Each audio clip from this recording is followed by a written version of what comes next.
ගොඩක් ආදරෙන් වෙනද වගේම ඔයාලා අපේ channel එකට පිළිගන්නවා. ඉතින් අද කියලා දෙන්නේ ගොඩක් රසවත් කෑමක්. ගොඩක් දෙනෙක්ට හදන්නත් පුළුවන්. ඉස් වඩේ හදාගන්න විදිය තමයි අද කියලා දෙන්නේ. ඉතින් ඔයා channel එකට අලුත් නම් subscribe කරන්න. රසවත් අදහසත් අපිට පහලින් comment කරන්න. අපි එහෙනම් බලමු වීඩියෝ එකට ගිහින් කොහොමද හදාගන්නේ කියලා. මෙතෙන්ට අරන් තියෙනවා මේ විදිහේ ලොකු පරිප්පු මේවා හොඳට හොදලා පැය 4-5ක් විතර පෙඟෙන්න තියලා තමයි අරන් තියෙන්නේ. පෙඟෙන්න තියලා වතුර බේරෙන්න ඇරලා තමයි අරන් ඇවිත් තියෙන්නේ. මේ තියෙන්නේ ඉස්සෝ. මෙතන තියෙනවා සුද්ධ කරගත්ත ඉස්සෝ ග්‍රෑම් 250ක්. ලොකු ලුණු ගෙඩි දෙකක් මේ විදිහේ ප්‍රමාණයට කපාගෙන තියෙනවා. ඊට පස්සේ රසායන ලුණු කොච්චි කරල් කීපයක් කපලා තියෙනවා.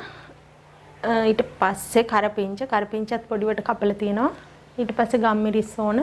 ගම්මිරිස් ඇට පාවිච්චි කරන්නත් පුළුවනි. මම අද කුඩු තමයි එකතු කරන්නේ. මේක බැද ගන්න උවමනා කරන පොල් තෙල්. ওই ටික තමයි ඕන වෙන්නේ. මුලින්ම මේ ටික කොටා ගන්න ඕනේ.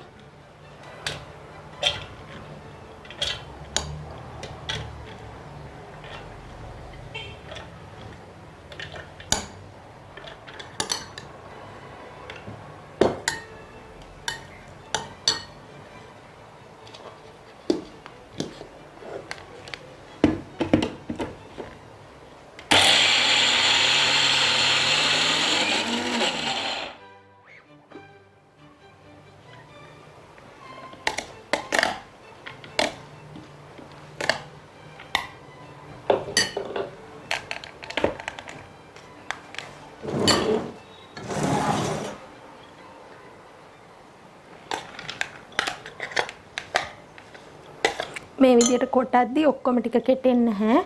මේ විදියට කෙටිලා නැති කොටස් ඒ වගේම කෙටිච්ච ඒවා ඔක්කොම තියෙනවා. එතකොට අපිට වඩේ එක තුනී කරගන්න පහසුයි. ඒ විදියට තිබ්බහම දැන් අපි මේ කොටා ගත්තට පස්සේ කපාගත්ත ලුණු ටික එකතු කරනවා. කපාගත්ත කරපිංච ටිකත් එකතු කරනවා. කපාගත්ත කොච්චි කරල් ටිකත් එකතු කරනවා. මේවා ටිකක් ලොකුවට තමයි කපලා තියෙන්නේ. හීන් වෙන්න ඔයාලා කපා ගන්න. ඒක ඔයාලගේ කැමැත්ත හැටියට ලොකු කුඩා කරගන්න. ගම්මිරිස් කුඩු තේ හැන්දක් එකතු කරනවා මම. ලුණු කුඩුත් තේ හැන්දක් එකතු කරනවා. ඊට පස්සේ අපි මේ ටික හොඳට කලවම් කරගන්න ඕනේ.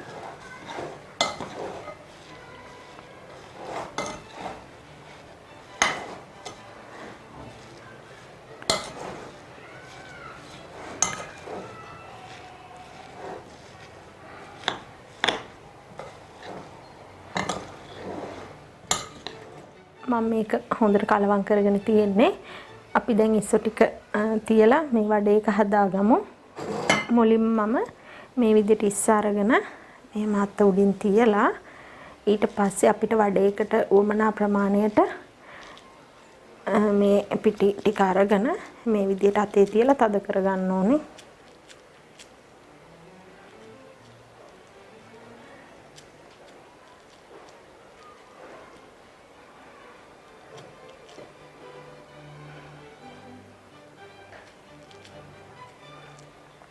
මේ විදිහට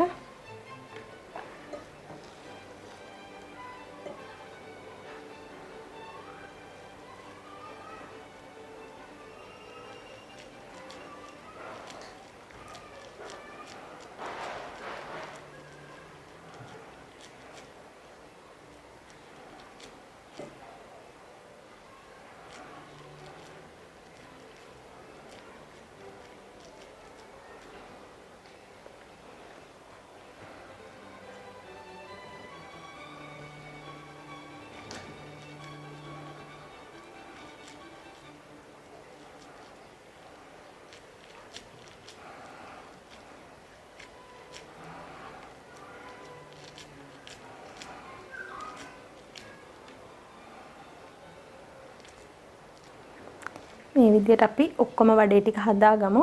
මෙතනදී ඔයාලට මේ හැඩයම කියලා නැහැ. ඔයාලට කැමති නම් මේ විදිහට දිගටි හැඩයට උනත් හදා ගන්න පුළුවන්. අපි උඹලකඩ වඩේ හදනවා වගේ. මේ විදිහට හදලා ඉස්සව තියා ගන්නත් පුළුවනි. ඔයාලා කැමති විදිහකට ඒක හදා ගන්න. දැන් අපි මේ විදිහට මේ ඔක්කොම ටික හදාගමු. මම මේ විදිහට වඩේ ටික ඔක්කොම හදාගත්තා. දැන් තෙල් එකකුත් රත් වෙන්න ලිපේ තියලා තියෙන්නේ. අපි මේ වගේ වඩේ අරගෙන දාලා බැදගමු.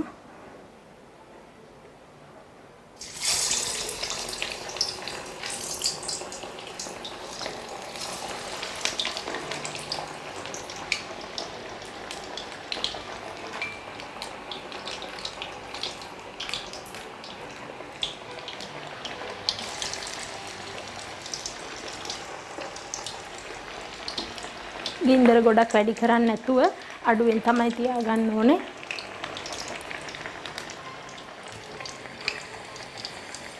දැන් මේ විදිහට පොඩ්ඩක් වෙලා තිබ්බහම අපි පරිස්සමින් අනිත් පැත්ත හරව ගමු.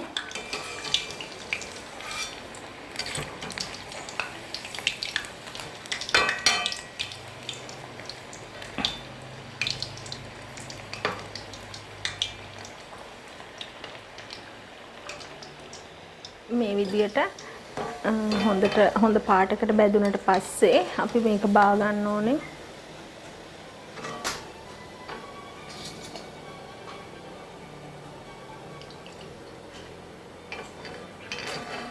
අපි ඉතුරු වඩේ ටිකත් මේ විදිහට බැදගමු. ඔය විදිහට මම ඔක්කොම ඉස්ස වඩේ ටික බැදගෙන තියෙන්නේ. ඉතින් ඔයාලත් හදලා රස බලන්න ගොඩක් රසයි. අනික ගොඩක් වෙලාවක් යන්නෙත් නැහැ. ගොඩක් උයන්න නොදන්න කෙනෙක්ට උනත් ඉක්මනින් හදා ගන්නත් පුළුවනි. එහෙනම් මේ වගේම තවත් අලුත් වීඩියෝ එකකින් ආයෙ හමු වෙමු.